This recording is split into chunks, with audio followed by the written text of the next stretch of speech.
fishing, it's in my soul. Welcome to the Salt Strong Podcast, disrupting fishing entertainment as you know it. Prepare to laugh. Prepare to get to know fishing legends in a whole new and unfiltered way. And on occasion, you might even learn a thing or two about fishing. Here's your host, Joe Simons. Like diamonds. Hello, Salt Strong Nation. It's Joe Simons. Like diamonds, we are back. Got my main man, Will Dunn. You might have seen this guy on LDbean recently. They did a really amazing piece on Take a Kid Fishing. I did not know about it, and one of my friends, Kevin, part of a C12 group, a Christian mastermind group I'm a part of, he sent it over to me. He's like, man, this guy's in Polk County. You got to reach out to him. And I watched the LDbean video. I was blown away with what Will is doing in the community to get kids out fishing, to really be a mentor, a father figure. And I mean, changing kids' lives at a local level. And I mean, just the implications of what that does, big picture, I don't think many of us can even grasp. So, Will, first and foremost, brother, welcome to the show. I appreciate it, man. I'm honored to be on with you. So talk about your background. In the LDbean video, you mentioned a tough upbringing and said you were shot, like I'm guessing by a bullet. As you just said, shot and struck by lightning, bit by a rattlesnake. I was like, whoa, that's pretty intense. Yeah, I'm from, I was raised in Miami and had, grown up in a nice area, but you know how the schools are, we get bussed around. But the school I went to was a very rough upbringing in my school life. And I just got plugged in with the wrong crowd and was always in trouble in school, getting a lot of fights and skipping school and pretty much doing things I shouldn't have been doing. And 93, I moved to Lakeland probably in the early 90s, and I bounced. Got here when I was 17 years old, and I bounced in a lot of clubs because, I'm almost 6 feet, 280. So I was bouncing at an early age, got hooked up in the clubs and just living that life that I shouldn't have been living, and got struck in 93 by lightning. Got shot with a 9mm and bit by a rattlesnake and divorced all in the same year. So I had a pretty rough 93. Dang, dang, dang. And I'm guessing now, looking back, those were all kind of God signs to you to maybe change up a little bit, huh? Oh, yeah. Well, I went to Christian school my last year in Miami. And, I was trying to live right, but like I said, I got hooked up with the wrong crowd, the nightlife, doing, things that I shouldn't have been doing, and it definitely got my attention. I can only imagine. But your dad was a lobster fisherman in the Keys, is that right? A commercial lobster guy? Yeah, he had a upholstery shop in Miami, but we had a place in Sunshine Key right over the 7 Mile Bridge. We had a lobster and stone crab business in the probably mid 80s. So I got 3 brothers and 3 sisters. Me and my brothers would go down in the summertime usually and lift, run his traps and repair them and stuff. So I was pretty much raised all my life either in Miami on the water, Fort Lauderdale area, or in the Keys. So you've had kind of fishing in your blood from a young age then, huh? Oh, yes, sir. But it's interesting. I've had some guests who have said, fishing kept them out of trouble. It sounds like, and maybe it did. Maybe it would have been a whole lot worse if you hadn't had fishing. What are your thoughts on that? Yeah, like I said, I fished a lot when I was young. A lot. When I got into working in the bars and going out, fishing was kind of put like on the shelf, which I don't know how I did it, because right now I got it in my blood. I'd love to go every day, but I got to work. But when I started doing the work in the clubs and going out and hanging out with friends, fishing was kind of on the back burner. It was probably maybe once a month. And this was all the bouncing stuff in Lakeland and Central Florida, or down in South Florida? It was Central Florida. Like I said, when I moved here, I was only 17, so got it. Started at a young age. Got it. And why Lakeland? Oh, my parents my dad bought about 30 acres, had a bunch of rental property. They kept flying, in from Miami every weekend. They love this area. I mean, it's actually was really quiet area. It's actually grown a lot in the last 25, 30 years, but Lakeland's a pretty nice little place for raising a family, and my mom and dad moved all 6 of us here. Cool. No, I agree. I mean, it's why I moved to Winter Haven myself with my young kids and wife. I think it's a great place to raise a family, and where I was raised. So, cool. Always curious when someone leaves South Florida to go to Polk County, you know? Yes, sir. All right. So fast forward a little bit. You've been shot, struck by lightning, bit by a rattlesnake. God's kind of calling you to, hey, maybe clean up the life a little bit.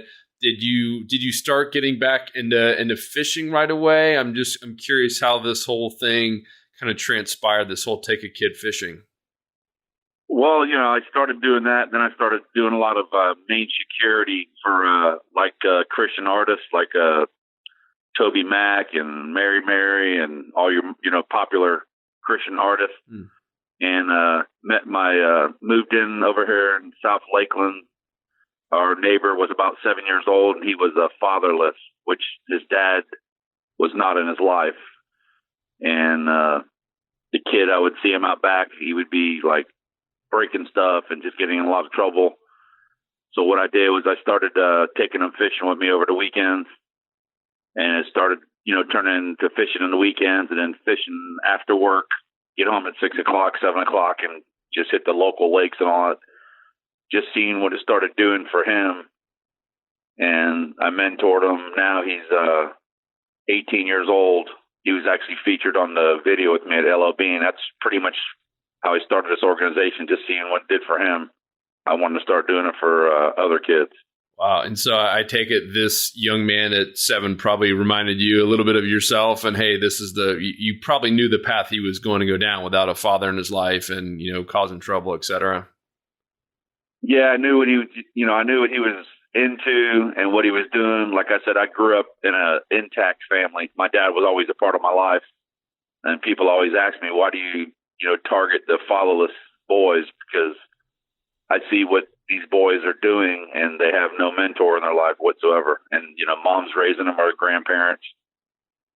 So I took this boy under my wing, and like I said, I've been fishing with him for all these years, and he just turned 18. He just got a job as a lineman. Awesome. He graduated from school. He still lives next door to me with his mom and his fiance. He just got engaged.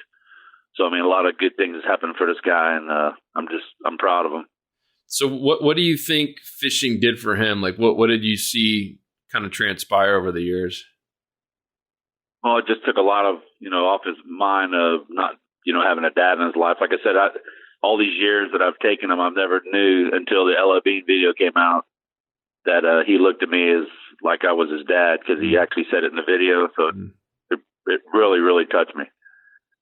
Yeah, I bet that caused a few tears. I got goosebumps watching it, man.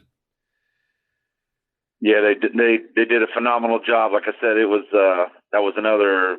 It was definitely a blessing that they reached out to me. Like I said, a lot of stuff is in the last year. I've only been 501c for a year, and it's really it's amazing how God works. So while we're on that, how did LDbean find you? Because I mean, if you've only been around a year, I'm always curious how those opportunities happen. Was that just a miracle, or?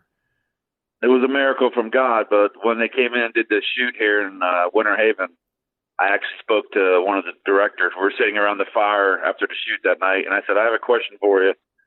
And I said, how'd you find the organization? She said, we searched mentoring programs, and there was probably 30 of them that came up in the area. And they said, as soon as they read my blog, my mission statement, they knew that this was the organization that they wanted to highlight in Florida. Wow. And like I said, it was a miracle from God. I mean, how they found me and how everything came together. Did you think it was like a joke when they first called you? Yeah, I got a call. I guess, they hire people to find the groups or whatever they want to shoot on. And the guy said that, hey, I'm calling on behalf of LDbean. We want to fly to Florida for 3 to 5 days and do a shoot. And I said, I kind of laughed at the guy because, you get a lot of robot calls and stuff. Yeah. I said, confirm it through email. So I got an email from him, and actually got the CEO's number on it. And they scheduled a phone conference with me with about 6 people from LDbean, and that's where it took off. I mean, it was amazing. That's so cool. All right, well, quick step back. So you have this 7-year-old neighbor boy. You're taking him fishing. I assume it's bass fishing, right? Because you're in Central Florida. No, we were doing both. We'd go okay. We'd go over to Pass the Grill on Saturday nights and fish the lights and stuff for snook and flounder and trout and stuff. I mean, it was actually both. More, every weekend we'd go saltwater in the evenings, and then we lived like a half a block from major stocked lakes and stuff in Polk County that have a lot of permission to fish, and we'd go fish people's private areas and stuff, golf courses and stuff. So it would be both. Very cool. And so he's kind of your only student, right? In the beginning, you're essentially, as he mentioned in the videos, you said, I mean, you basically became a father figure to him. What happened next? Did you get someone else, or did he bring a friend along, or what?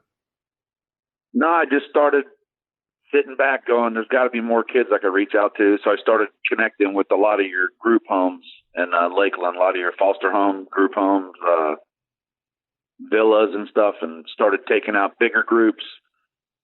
We started doing groups of like 25 to 30 kids, taking them out on the Double Eagle out of Clearwater. We do the big party boat. We take 25 to 30 kids at a time, and it just started getting bigger and bigger. And it's amazing. The trip we did last Christmas was over 70 kids.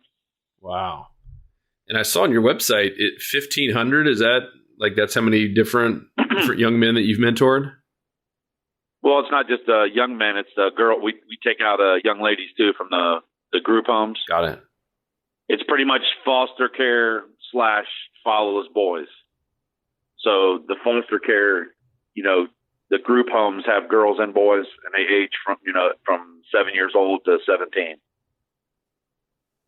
And do you do stuff with Anchor House? I'm curious. Yeah, I can't really mention too many homes on air, but that's one of the group homes I deal with. Got it. No, I had a personal relationship there and helped them out and volunteered as a young kid. And one of kids I went to school with was Matt Revere, and his dad Mark Revere, I think, was one of the original founders of it. So yeah, it's actually it's actually one of the group homes that I started with was the Anchor House. So I mean, it was a lot of boys. It's a boys' home. So being a mentor just to boys, that's pretty much where it started. Yep.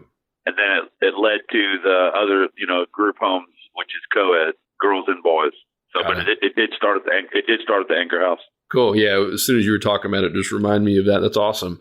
And so I'm on your site. It says 1,500 mentored, 5,000 fish caught, 200 plus fishing trips. So it started with this neighbor, and now, I mean, it's grown into a real movement. I mean, this is awesome. Yeah, I'm trying to do a big trip at least once a month, which we have another scheduled coming up on the 28th of September. We just did one 2 weeks ago. So I'm trying to, trigger, target, at least one big trip a month for these kids. And I'm picking up a lot of new people are reaching out to me. So I'm getting a lot more, should I say, kids involved. Yep. I can't really say the group home just reached out to me a couple of weeks ago, but there's over 80 kids just in that one group home. So It's definitely going to be a lot more trips coming up, maybe 2 a month. Wow. And so you mentioned earlier, when you do these trips, are you focused on more saltwater now and getting the big charter boats, it sounds like? Is that easier to scale it? Yeah, it's a lot easier for me because the bigger group homes, they transport them there. And they have their own cottage parents. The smaller groups, I will use the captain, Captain Michael Fields, a scaled sardine. We will take out, probably 4 people, tops, 5 people, me and the captain. We do a lot with, I actually started doing a lot with kids that are handicapped. We'll actually take them out on his boat in the flat. Oh, cool. Because you don't have to deal with the waves and the wind and stuff. We'll take them in maybe Cockroach Bay, Piney Point. So we actually targeting, kids that are not only less fortunate, but kids with handicaps. Love it, man. And you're still have a full-time job, right? Like is it a tire salesman? Yeah, I only work 60 hours a week plus do this. I'm a wholesale tire salesman. I sell to your mom and pop or in your chain stores like Tires Plus and Tire Choice and Tire Kingdom and stuff. Any place that really sells tires, I'm eligible to sell to. And so basically all of your extra time, if you're working 60 plus hours a week, is put into this. Yes, sir. Man, wow. So I'm curious, as this has evolved, how much of it is really about fishing? Meaning, how much of it is the mentorship and the changes that you're seeing in some of these boys and girls? Meaning when you're out there, what kind of conversations are you having? A lot of these, kids, it sounds like do not have any kind of father figure in their life. I assume you're just loving on them and just asking them questions and being curious. I'd love to hear how that's going. Yeah, kind of. You don't really need to ask questions. They really open up to you. Like the one boy that was shot in the video with me, it was my neighbor, which was the fatherless. And then there was another gentleman in the LDbean video, Ty. He was from one of the group homes. And what you deal with when you go out with them, they talk to you and they share their experiences. And I remember probably not even 8 months ago, we were on a trip and Ty opened up to me and he said, he was really worried. He's like, I'm going to age out of my group home. And I kind of sat back and I said, wow, I never even thought of that because when you turn 18, you age out. So they're pretty much out on the streets. And I was like, man, it hit me really hard because, you're out here having fun with them, mentoring them. But in the back of their minds, they're still enjoying the fishing trip, but they're worried about, where they're going to live when, a year later, the kid's 17 years old, where he's going to live when he's 18. So it kind of opened up another door to me with reality saying, wow, I'm mentoring them, but, where are they going to be in a year when they turn 18? Are they going to be on the streets? Are they going to be homeless? And the blessing was about 2 weeks after the shoot, Ty got adopted by a local pastor. Got adopted by a local pastor. Yeah, it was amazing. Wow. Yeah, that's great. For most of us, we're so blessed and we don't even think about that. But yeah, and in worst case, had he not been adopted, and in some of these kids, I'm inevitably they will not be. You're preparing them for that next chapter in their life, right? To have, at least what I've seen them in the fishing, you're having relationships with people, you're having confidence to talk to people and have conversations. And I know just from what I've seen of you, you're just loving on these kids, right? And that's a thing that so many of them have never really experienced, especially from, a father figure. Yeah. Like I said, he's talked about his, past, I met these two little twin girls that were on the boat with us that they were born in prison. Like I said, they you don't even have to ask them. They just share their stories with you. And they're both of them are born in prison, never met their mom or dad. And, they're probably 12 years old and, they're teenage girls. And my wife is phenomenal. She supports me 100%. She actually, the last trip we did 2 weeks ago, we got invited back to the group home on Sunday for fish tacos. And my wife she went with me, and the way these girls attach to her and love on her, these kids are just lonely. It's sad, but it's and there's thousands of them. People don't realize how many kids are in the system here. They get shuffled around, and it definitely takes a certain person because you have to have a lot of patience with them. And why is it? I don't know enough about the foster, care system in general. Is it because these kids, is that it? These kids are looked at as like, hey, this is going to be a lot of work. I have 3 young kids. Kids are a lot of work regardless. But is that why? Is that why a lot of these kids aren't adopted, or is the government made it really tough? Because I had some friends who have adopted, and they're like, man, it takes years sometimes just to even get the process done. Well, the sad thing about it is when the teenagers get in the system, nobody wants to adopt a teenager. I mean, it's a sad situation. I don't like to really say that, but most people don't want to adopt a 13 or 12-year-old that's been going down the wrong road. So they get put in the foster care group home, and they already got so much anger built up. So they're just very, very bitter. I mean, I've seen these kids go through, locking up. They won't even talk to you, and then you take them out on the boat, and it's a totally different. You can just see as soon as they hit the boat, totally different kid for the time they're out on the water with us. I love it. And there's just something about being on the water, right? You can't really be mad. You kind of forget about a lot of the stuff going on in your life and the pain and who did this to you. I think that's just one of the magical things about being out on the water, even not on a boat, just being out on the bank of a lake. There's something magical about it. And I love that you're doing that. And I think I saw somewhere you talked about how it just teaches them patience too. I mean, a lot of just kids in general need that, and fishing will definitely teach you some patience and how great it feels to get that bite after you earned it, and kind of the reward, if you will. I think it's just so awesome what you're doing, man. Yeah, like one of the group homes, they actually use it for therapy for the kids. There's a therapist that comes in, and they reached out to me about 2 months ago, and they had a lot of issues with their dock.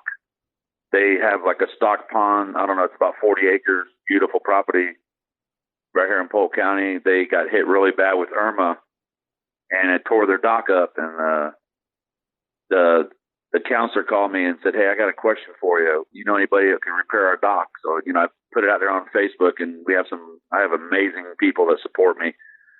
Had about 3 contractors come forth, and we donated all the materials, all the labor, and everything, and went out there and redid their dock for them about 2 months ago. And like I said, these kids they use this there at this facility for therapy. I mean, it's actually therapy for these kids of fishing. So I mean, it's amazing the stories when I go over there. Hey, I caught a 9-pound catfish today, or I caught a 12-inch bluegill. It's unbelievable the size of the fish they catch out of this pond. That's so cool. And so is this mostly? It sounds like Polk County. That's kind of your community now? Yeah, I mean, I kind of, I'm plugged in with all your, just your local group homes. And then back on the point where you were talking about, they just passed a bill about, I think this past year, on the government funding, which took a lot of the funding away from these the private homes. And that's the issue I'm having now, is because a lot of these kids are getting shuffled around. So I mean, it's even more frustrating for them now than it was before. Because I mean, like we were talking about with Ty, he was worried about when he ages out. These kids now are worried about where they're going to be in 2 weeks. Mm-hmm. So a lot of the homes that I dealt with are being restructured. I mean, reconstruction on them, and so it's really frustrating to the kids. I mean, I've seen a staff of 9 people at one home, totally every one of them be jobless, the staff. So I'm actually taking that group home on the 28th, which I went over there last week, and I had to go myself because all the people that work there are all new people because of this new funding, all the government funding that was yanked from them. So I had to get plugged in with all the new people, and there's like maybe only 5 kids out of 30 that I even know there now. It's all new kids. And so tell me what happened, because this is something I have no knowledge about, and it sounds like we all need to know. It's a bill that was passed. I don't know what the bill was. It was a bill that was passed, but on the last page or in the middle in very fine print, it was a budget cut for government funding for foster homes. Mm. So they took about 90% of the funding away that was given to the home. So now they have to reconstruct the whole home. Like the Anchor House, for instance, was one of them. The last time I talked to them, they were down to 6 boys. from 20 something. Whoa. So the other home I deal with, which I can't say the name, is actually funded by donors, like people that donate, like to take a kid fishing. Right. They're actually 99% funded by donors, so it doesn't affect them. So now they're at full capacity. They're actually trying to get another cottage open to get these kids that are floating around. So this funding, it really, really destroyed the group homes, which supposedly they're not even called group homes anymore. So with this construction, the new construction is they have to open up a program, which I see it as a good thing and a bad thing. They have to open up a program where there's like a vocational trade that they could do on the property. Like instead of aging out, there'll be like a home on one of my properties for the ones that age out, but they have to be approved for it. So there's got to be some kind of trade schooling. See what I'm saying? There's got to be some kind of vocational for them to even live on the property to accept funding. So like I said, I don't get into all the politics and stuff on my group and all, but everything that's happened in the last year, it's really affected a couple of my big group homes, like the real biggest ones I was dealing with. Yeah, I mean but it's tough not to ignore the politics, right? I mean, you got people up there, and when I say up there in DC, who are basically creating their own rules and paying themselves six figures and pensions for life and all this obnoxious stuff, and you take away, even if it was 30%, but if it's up to 90 or 80% of money for foster homes, man, that's crazy. Because I mean, how I look at what you're doing on just an individual scale, if you can just take one boy, just one, and I know you're doing it with hundreds and now thousands, but just one, and give him some love and take him out fishing and show him that you care and treat him like, a real human being, and encourage him to graduate high school and to get a job or a trade job or whatever it might be. And now you've got someone who is a good citizen, right? And maybe going to church and doing good things and helping out other people, versus had that guy gone down the other path and all of a sudden he's a thug and he ends up killing someone and now is just rotting away in jail and wasting our tax money. I mean, that one boy, it can make a massive ripple effect. And when you start talking about hundreds or thousands, I mean, it saves everyone a ton of money. It makes everyone more productive. It adds more value to society. And it's a big reason why we believe every kid out there should go fishing. And we truly believe the world will be a better place if everyone at least had the chance to go fishing. Not that all of them are going to do it for the rest of their life, but I truly believe in what you're doing. I mean, it's making a big, big, big difference, even in just Central Florida. I mean, I think that once again, that trickle effect that you're going to see over the next 10, 20 years from these boys is going to be massive. So I get fired up about that, but dang, that's just disheartening that the government does that.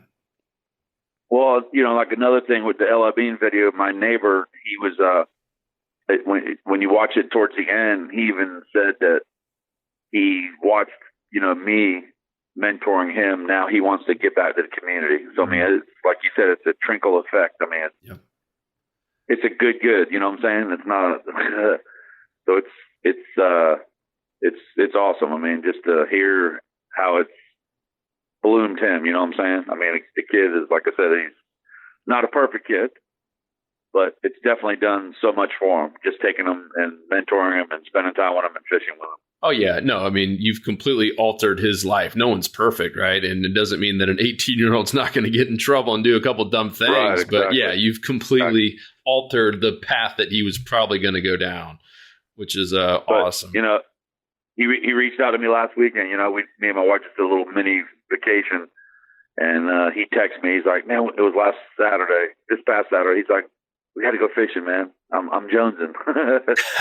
But just little texts like that, because he started a job. He was working in a car wash, and now he's got this lineman job that he starts actually this coming Friday. So he has a week off from the other job, and he's like, "Man, I'm jonesing to go fishing, man. We ain't been in a couple weeks." So he's still plugged in. So I love it, man. Let's stay on this. Talk about the power and really the importance of community and lifting community up. This is a tough one for me because, you want to help out as many people as you can. And even right now, we're dealing with this whole Bahamas issue. And I personally have donated both money, like real cash, and supplies to the Bahamas. But at the same point, there's so much going on in our own communities that you're seeing. I mean, you're on the front lines. You're getting to see it every single day. And I think it can be easy to neglect that. Is that the right word? Where, we kind of see something big like the Bahamas, which was catastrophic. Many thoughts and prayers going out to them, and they need a lot of help. I'm not trying to downgrade that at all. But at the same point, to kind of shed some light on what's happening in communities. And I had breakfast with a man I think you might know as well here in Winter Haven. And he was just telling me how many homeless kids, kids who were living in either a car or in some cases under a bridge many nights in our hometown here in Winter Haven and Lakeland and Polk County. And it's hundreds. It's not just like 2 or 3. And we don't see that sometimes, right? And we kind of forget about it and neglect it. And can you talk about that real quick? Just the importance of sometimes being laser focused inside your own community. It's in the thousands. That are homeless? Blown away. It's in the thousands. I was blown away. I got plugged in probably 3 years ago. I seen something on Facebook, and I never knew anything about this organization. It's called Kids Pack. It's right here in Polk County. Somebody stole their tires and wheels with a floor jack and put it on pallets over a weekend. They put it on Facebook. They couldn't deliver food to the kids in Polk County. So I started researching this organization. It's right here off of I-4 on Frontage Road. Started researching this organization. What they do is they go to our schools just here in Polk County, not Pinellas, not Hillsborough. Yeah. They focus on Polk County in the thousands of kids. I'm like, what? She explained to me, kids they feed them all week at school. So when they leave on Friday to Monday to come back, these kids are living in hotels. These kids are living in cars. These kids are living on the streets with their families, not only, single kids, but families that are homeless. So what it is these kids have their last meal on Friday at school and don't have another meal, majority of them, till Monday. So what Kids Pack does is they're like me. They work on donations and, sponsors and stuff. What they do is they fill backpacks up on Friday with like Chef Birdie bowls, Pop-Tarts, stuff to get them through the weekend. And these kids, they have to qualify for the program, but the numbers are in the thousands. Wow. Thousands. I could not believe the numbers she gave me. And that's only Polk County. Now they're actually reaching out to Hillsborough because just recently, Christian Television Network did a big story on me in their studio over in Tampa. That was another blessing from God. They reached out to me, and I was on Christian Television Network, and I just got them now plugged in with Kids Pack. So now Kids Pack is going to be able to reach the Hillsborough County area, which, they need more funding and more sponsors to do that. But just in Polk County, their numbers, their statistics are in the thousands. And I couldn't believe how many kids. Wow. That's nuts. Yeah. Once again, we just take it for granted. And I remember a kid, this African-American boy that played some sports with me in high school and became friends with him.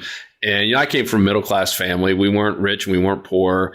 I ate every weekend. I had 3 meals a day, every day. And he didn't. And I was blown away. And he had, the free meals at school. And I got to go, to his basically, it was a really, really, really rundown apartment. Like, in high school, it's just like, whoa, I cannot believe you live in here with like 10 other people.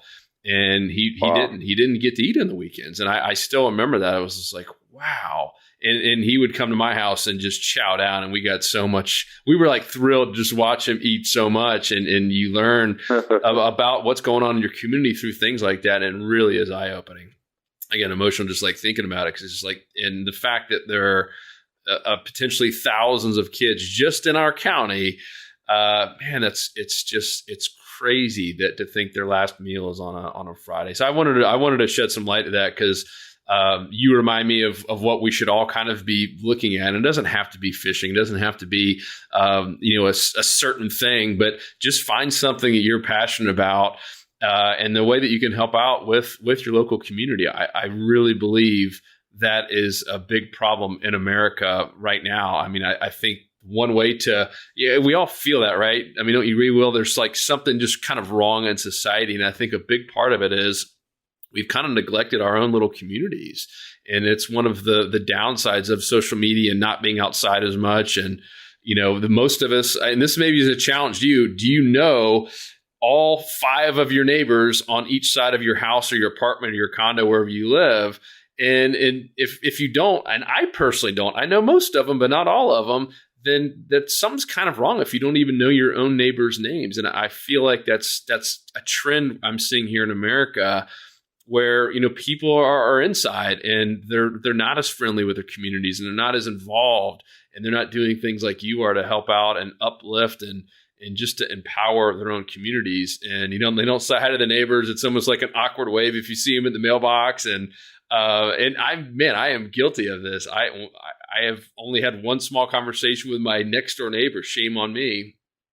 Just because I don't have that much in common with them. But man, once again, shame on me for not doing it. This is a good reminder to do that. So, man, tell me, looking forward. So we talked about your past and how all this Take a Kid Fishing evolved. Talked about the LDbean. You've got now 1,500 plus, kids that you've impacted. What's the future look like? How many trips per year? What's your goal? And I know you have a lot on your plate, including a full-time job. Like how does this continue to grow and evolve? I mean, I would love to do it every weekend. It's just, the funding. I mean, like I said, I got some sponsors. A lot of, people are starting to donate. We got our new website up the day I went on Christian Television Network, we got our new website launched. So we got an awesome website. I mean, these trips that I do with the Double Eagle, it's actually a blessing. He charges $25 a kid, and including the adults. So I don't take advantage of them. We usually bring 25 to 30 kids and probably 5 adults or 6 adults. So I mean, it's definitely growing. There's yesterday I just got at the beach yesterday, and somebody donated $200 to PayPal. I mean, it's a blessing. I mean, it's not only the fishing trips, but everything involved. With the organization, you got the website and this and that. But what's the most expensive part? Like where do you need help the most? I mean, it's the trips. They're from $950 to $1,000. I mean, you think about you're taking 30 people on a charter boat, and for $25 a person. Yep. Plus your parking pass, which is $7, but we feed them. Everything's included, lunch and everything's included on this trip. Got it. So for $25 a kid, you're sponsoring a kid for $25. It includes his lunch and parking pass and everything on the trip, and then they get the fish cleaned for them to bring back to the group homes. So I mean, that's pretty much the main thing is the big trips that we do. I mean, like I said, you start doing them every week, you're $950 to $1,000 a week. You're at $4,000 a month for trips. Yeah. Which is why you're still having to do a 60-hour a week job, right? Yeah. I mean, that's why I got my 501c. I mean, me and my wife, we're very blessed. She's been at the bank for 19 years. I've been selling tires for 14, and I just couldn't do it anymore. And, had to get my people are like, man, you need to get a 501c. And I really never thought about it until Christmas time come around. I was buying, 30 rods and gift cards for these kids to take on the boat, because that's pretty much what we do at Christmas. We give them all a rod when they get off, and a Target gift card or a Publix gift card, something for them that they could, have for themselves or whatever. So, but we get back on the kids pack, the kids pack thing with a lot of people you ask in the community, like you said, just your local communities, the answer is I'm too busy. A lot of people say I'm just too busy. Well, to say it for me, 60-hour job and what I do, I'm really, really wanting to help out again. We did a fundraiser for them probably 4 months ago and raised 1,500 Chef Burley bowls just here in Polk County. Nice. And I was on 97 Country. They were helping me out. But what I did was I dropped off the kids pack barrels at 3 of my customers, one in Winter Haven, one in South Lakeland, the other one in Plant City. So it gave, a wide area of people to drop off. And within like 3 weeks, we raised over 1,500 cans of Chef Boyardee bowls. I don't know if that's something you guys want to get involved with us, but I'm wanting to do another one probably middle of next month. Cool. Love it. I love it. Yeah, we have go for it. Sorry? No, go for it. I'm sorry. We get a couple, like your group and my group and maybe Tampa Bay and stuff. I mean, all come together. My philosophy is just for one more. If you could just feed one more kid or take, one more kid fishing, like you said, to impact them for the rest of their lives. I mean, that's my future look on this organization, just for one more. You know what I'm saying? Yep. Do you think it could scale where you could, like, this could be your full-time gig at some point, or is that even a goal? I mean, I'm 55 years old, maybe 10 years from down the road. Cause the reason why a lot of people, this is why I was real hesitant on the 501c. People are like, oh, it's going to take you a year or two to get it. And I'm like, man, I don't know if I could wait a year or two to get it. And what I did was we got an attorney on board and we have a CPA on board. And I told this attorney, I'm like, look, nobody on my board is going to take a salary. And he's like, what are you talking about? I said, nobody on my board will take a salary. I'm not looking to take a salary in 5 or 10 years from Take Kid Fishing. And we wrote it up and we were approved. And this is another miracle from God. We were approved in less than a month for my 501c. People don't, you tell people and they're like, yeah, whatever. And the only reason it took a month is because you didn't have me sign the last page. And actually the guy from Sunbiz and all that, they called me personally in the IRS. They called my cell phone and said, look, we're looking at this organization and what you're doing with these kids. And we want you to scan this back to us so we can approve it by tomorrow. That is awesome. I got my 501c. That is awesome. So what I'm hearing is essentially someone donates to you today, 100% of that is going to impact, these kids. 100% of it. I mean, we buy shirts and, merchandise and stuff, but 100% of it goes strictly to these trips. Yep. That's strictly. Awesome, man. And like I said, there's no salary. There's no secretary getting a salary. There's nobody getting a salary. Nobody. And like I said, and I don't see I'm 55, maybe in 10 years when this thing has got so big where I need to just do it full time. But I have, it's just amazing how God gives me the time to do my job and time to do this. And it all falls together. I mean, it's amazing. I love it, man. Well, I will not keep you from your job anymore. I know you got to get back to work, but this has been awesome. So the website, we're talking about all the places they can go find you and like you and donate and just to learn more. It's TAK, like Take a Kid Fishing, FFL.com, right? TAKFFL.com. Yes, sir. Okay. And we'll and you can go to our Facebook page, Take Kid Fishing Inc., and it links to our Instagram and our website. Cool. And there's I'm looking at it here on my other screen. So there's a donate now button to learn more. And what about like volunteers too? I mean, there's some people that, I've heard from that say, I just literally don't have any extra money.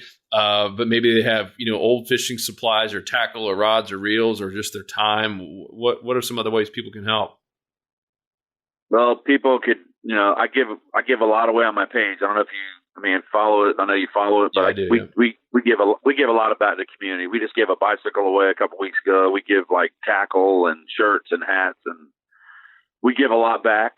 I love giving back because the community is so grateful and everything that they give us, we love to give back. But the main thing is the finances, man. Like I said, I would love to do one every week, but I'm pleased and happy to do one once a month. But it's not all about the finances. It's pretty much just touching these kids, and I need the finance to touch them. So, that's the main thing. Awesome, my friend. Well, everyone, please go check them out if you feel called in your heart to help out, and especially watch some of these videos and the impact that Will is making out there. I hope you can, and that's takffl.com. And if you're driving in your car, I know a lot of you tell me you listen to the podcast while you're driving. All you have to do is go to saltstrong.com. If the other one's too tough to remember, and /podcast, and we'll have this episode up there at the top where you can see all the links and everything we talked about.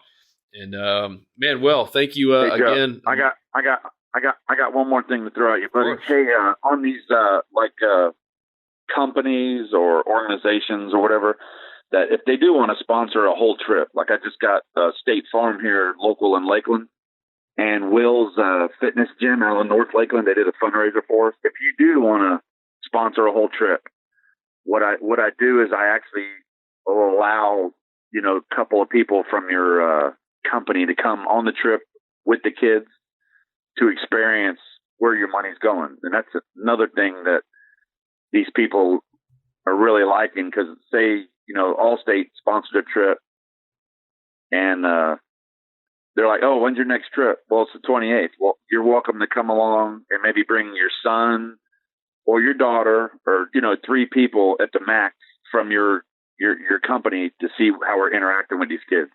And I think that's really making a big impact on the community too, to see where their money's going. I love it. How much is that? $900,000 or something?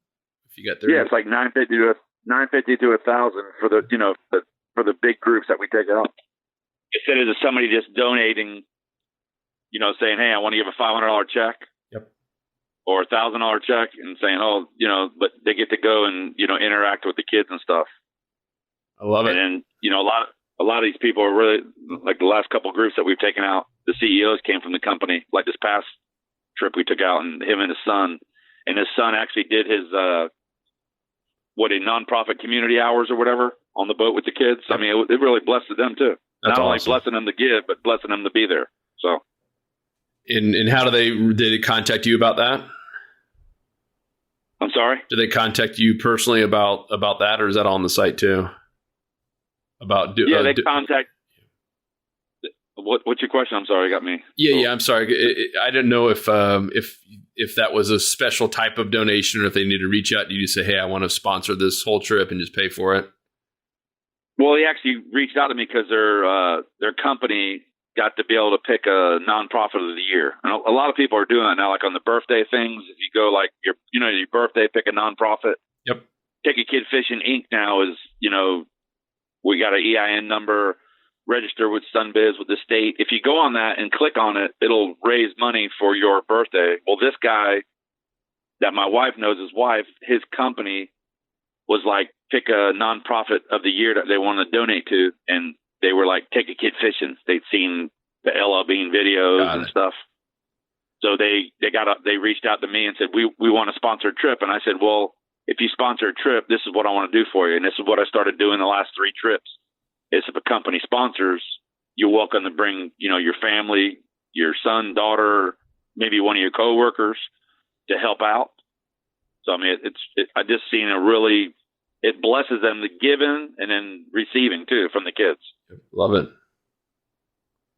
Love it, my friend. Well, Will, thank you so much for your time. I know you're a busy man. I know our community is going to absolutely love the story if they haven't heard it already. And it's definitely a deeper dive into, the few-minute LDbean video. And I learned a lot. Super proud of what you're doing in the community, and just making an impact, making a big difference, and inspiring other people. So everyone, please go check him out. Make sure to like him on Facebook. I know you're pretty active on there and doing Facebook Lives and updates. And it's Take a Kid Fishing Inc. And then the website, once again, is takffl.com. Otherwise, yes, we will see you all on the next episode. Thank you, Will. I'll let you get back to work, my friend. Tight lines, baby. I see you, buddy. Have a good week. Thanks, man. Thank you, buddy. 'Cause fishing, it's in my soul. It was passed down to me from the days ago. Find us on the water if there